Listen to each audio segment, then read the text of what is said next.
हमें ये array given है, इसमें हमें एक एलिमेंट ढूंढना है 3। कहाँ पे है? तो कैसे ढूंढेंगे? पहले फर्स्ट एलिमेंट के पास गए, मिला 3, नहीं, नेक्स्ट के पास चलो, मिला 3, नहीं, नेक्स्ट के पास चलो, नहीं मिला, नेक्स्ट के पास चलो, मिल गया, सर्च सक्सेसफुल। कौन सी लोकेशन पे मिला? प्रिंट करा दो। इसको हम बोलते हैं लीनियर सर्च। लीनियर सर्च क्या होता है? जब हम 1 बाय 1 हर एलिमेंट पे जाके सर्च करते हैं, जो हमें एलिमेंट ढूंढना है वो वहां पे है या नहीं। एक तरीका ये हो सकता है, लेकिन इसमें बहुत टाइम लगेगा। अगर मान लो एरे में 1000 ऑफ एलिमेंट्स हैं और मैं बोल रही हूँ कि इसमें तुम्हें एक ऐसा एलिमेंट ढूंढो जो उसमें है ही नहीं, तो हम हर एक एलिमेंट के पास जाएंगे लास्ट तक, या फिर वो जो एलिमेंट है वो लास्ट में प्रेजेंट है। सो लीनियर सर्च से बहुत बेटर ऑप्शन है बाइनरी सर्च। लेकिन एक चीज़ है कि बाइनरी सर्च में जो लिस्ट है ना वो सॉर्टेड होनी चाहिए।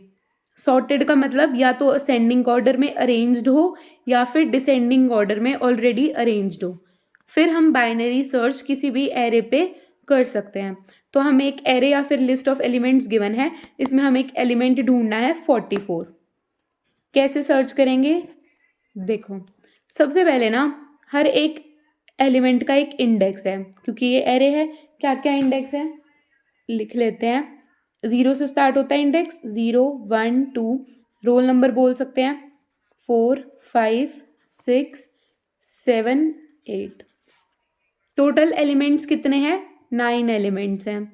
1 से 8 है, +1 9 हो गए, और इंडेक्स 0 से स्टार्ट है 8 तक है। ये सारे एलिमेंट्स हैं। हमें सर्च क्या करना है? 44 को सर्च करना है। ये क्या है? Beginning, BEG, and this is the end. सबसे पहले हमारा फर्स्ट स्टेप होगा बाइनरी सर्च में मिड एलिमेंट को कैलकुलेट करना। तो we will calculate the mid element by the formula beginning plus end divided by 2, and हम इसकी लेंगे फ्लोर वैल्यू। कैलकुलेट करके देखते हैं। बिगनिंग पे कौन सा इंडेक्स है? 0, और एंड 8। 0 + 8 डिवाइडेड बाय 2, इसकी लेनी है हमें फ्लोर वैल्यू। 8 + 0 क्या होगा? 8 डिवाइड बाई 2 क्या आएगा? 4। इसकी फ्लोर वैल्यू 4 ही होगी। फ्लोर वैल्यू का मतलब अगर आपको नहीं पता तो जैसे मान लो अगर गिवन है 4.5, तो इसकी फ्लोर वैल्यू होती है 4, और 4.5 की सील वैल्यू होती है 5। अब हमारे पास मिड एलिमेंट का इंडेक्स आ गया है 4। मिड एलिमेंट का इंडेक्स है 4, इसका मतलब जो मिड एलिमेंट है वो है 25। हमने क्या किया? एक एरे थी, उसका मिड एलिमेंट कैलकुलेट किया। ठीक है, कौन है इसका मिड एलिमेंट? 25, जिसका इंडेक्स है 4। किस फॉर्मूले से कैलकुलेट किया? Beginning plus and divide by 2। जो बिगनिंग पे इंडेक्स है, एंडिंग पे इंडेक्स है, उन दोनों को प्लस करके डिवाइड बाई 2 कर दो और उसकी ले लो फ्लोर वैल्यू। कैलकुलेट हो गया मिड एलिमेंट। अब हमने ऐसा किया क्यों? हम बोल रहे हैं कि जो लिस्ट है ना वो ऑलरेडी सॉर्टेड है, वो ऑलरेडी असेंडिंग ऑर्डर में अरेंज्ड है। हम देख भी सकते हैं असेंडिंग ऑर्डर में पहले सबसे छोटा एलिमेंट है, फिर बड़ा, और लास्ट में सबसे बड़ा एलिमेंट है। हमें सर्च करना था 44, तो हम डायरेक्ट मिड एलिमेंट पे चले गए। मैंने देखा 25। मुझे पता है कि अगर 44 इस एरे में होगा तो वो 25 के राइट साइड में ही प्रेजेंट होगा, क्योंकि लिस्ट असेंडिंग ऑर्डर में अरेंज्ड है। तो 25 के लेफ्ट साइड में सारे उससे छोटे नंबर होंगे और राइट साइड में सारे उससे बड़े नंबर होंगे। तो हमने मिड एलिमेंट पे देखा कि 25 है मिड एलिमेंट, सर्च करना था हमें 44, यानी ये 44 हमें मिलेगा 25 के राइट में। तो अब बस हमें इन 4 नंबर में ढूंढना है 44 को। पहले कितने एलिमेंट्स थे? 9, इसमें से 5 माइनस हो गए, अब सिर्फ 4 बचे हैं, इनमें से हमें ढूंढना है। तो हमारी प्रॉब्लम क्या हो गई?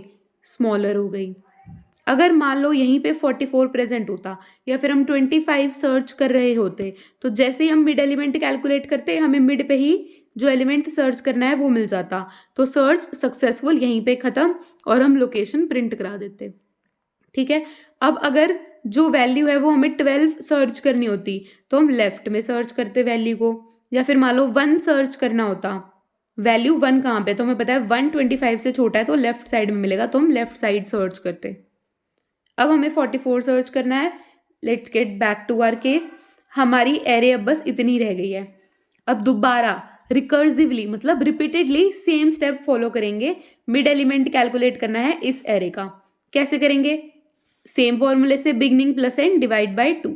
बिगनिंग क्या है, index 5 plus and 8 divide by 2, इसकी लेनी है फ्लोर वैल्यू, तो 5 प्लस 8 डिवाइड बाय 2, तो 5 प्लस 8 कितना होगा 13, 13 डिवाइड बाय 2 विल गेट 6.5 और इसकी फ्लोर वैल्यू होगी 6।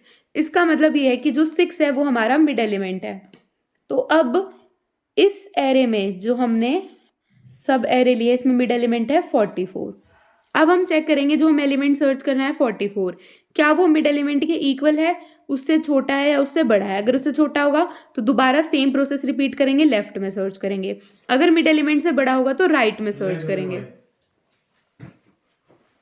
लेकिन अब इस केस में क्या है, mid element is equal to the item जो हमें सर्च करना है, तो that is why search is successful here and subscribe to academic hub. निकल लेना है। तो 44 का इंडेक्स क्या है 6। सर्च इज सक्सेसफुल, एलिमेंट मिला हमें 6 इंडेक्स पे, तो लोकेशन LOC हो गई 6 और हम 6 को प्रिंट करा देंगे। So this is how binary search works.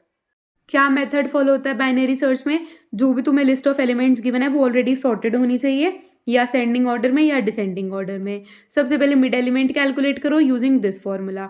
अगर जो तुम एलिमेंट सर्च करना है वो मिड एलिमेंट से छोटा है तो लेफ्ट में चले जाओ, अगर वो मिड एलिमेंट से बड़ा है तो राइट में चले जाओ, और इसी सेम प्रोसेस को रिपीट करो।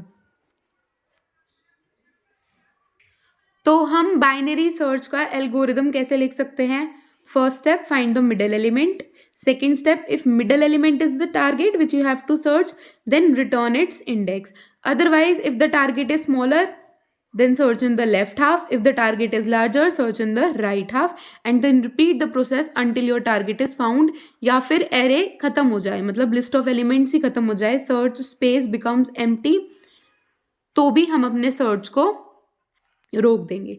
तो this is how you will write the algorithm for binary search. Pseudo code कैसे लिखेंगे वो देख लेते हैं। फर्स्ट स्टेप क्या होगा, we will calculate the mid element. How do we calculate it, mid is equal to beginning plus end divided by 2। तो सबसे पहले हमने मिड एलिमेंट का इंडेक्स कैलकुलेट कर दिया। अब क्या करते हैं हम, सेकेंड स्टेप होगा रिपीट स्टेप्स 3 and 4, जो हम स्टेप्स लिखेंगे अभी थर्ड और फोर्थ स्टेप, उसको हमें तब तक रिपीट करना है जब तक क्या ना हो, जब तक beginning less than equal to end है। इसका मतलब ये कि जो एंड इंडेक्स की वैल्यू है वो बिगिनिंग से ज़्यादा होनी चाहिए, तब तक हम इन स्टेप्स को रिपीट करेंगे। एंड जो डेटा है मिड पे, हमने मिड यहाँ से कैलकुलेट किया मिड इंडेक्स, अब मिड इंडेक्स पे जो डेटा है, इसका मतलब क्या है कि ये एरे का नाम है और ये उसका इंडेक्स है, तो एरे का नाम हमने डेटा रखा हुआ है, उसके कौन से इंडेक्स पे जाना है, मिड जो हमने कैलकुलेट किया। जैसे इस केस में हमने क्या कैलकुलेट किया, मिड इंडेक्स 4, तो ये डेटा वाली एरे में 4 पे जाएगा, यानी ये है वो डेटा वाली एरे, इसके इंडेक्स 4 पे जाएगा और ये हमें मिल जाएगा यहाँ से मिड एलिमेंट।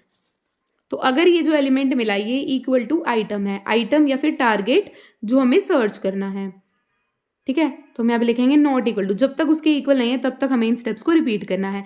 एक बार टारगेट के इक्वल आ गया तो हमें इन स्टेप्स को रिपीट करने की जरूरत नहीं पड़ेगी।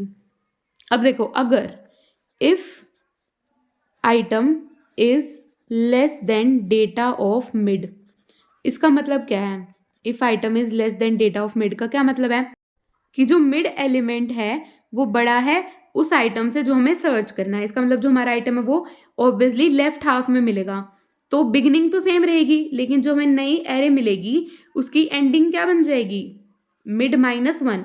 अभी जो हमारी मिड की पोजीशन है वो यहाँ पे है कि मिड एलिमेंट का इंडेक्स ये है, बिगनिंग ये है और एंड ये है। लेकिन जब हमने देखा कि जो हमारी वैल्यू है वो हमें लेफ्ट हाफ में मिलेगी तो हम क्या करें, बिगनिंग को यही रहने दें, एंड को क्या कर देंगे यहाँ पे, और फिर नया मिड कैलकुलेट करेंगे, है ना। तो मिड, तो एंड की नई वैल्यू क्या होगी, जो पुराना मिड था -1। तो यहाँ पे हम लिख सकते हैं that end is equal to mid -1।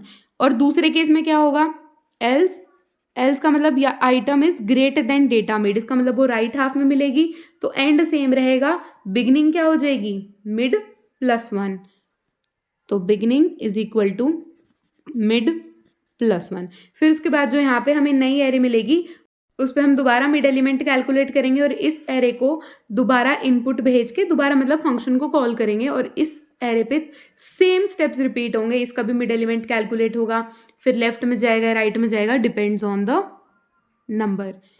और लास्ट स्टेप क्या होगा, इफ डेटा ऑफ मिड मतलब जो एलिमेंट है मिड इंडेक्स पे, जो मिड आइटम है, मिड वैल्यू है, that is equal to item, मतलब जो हमें टारगेट ढूंढना था वो मिल गया हमें. देन क्या करो, location set location is equal to mid, मतलब वो हमें मिड इंडेक्स पे मिला है, उसका इंडेक्स हमने इसमें स्टोर करा दिया. लास्ट स्टेप होगा दोबारा से set mid is equal to beginning plus end divided by 2. You can just see the pseudocode. And the last thing, that recursive equation of binary search is given by capital T n by 2 plus C. You just have to remember that by chance if it is asked in your exam.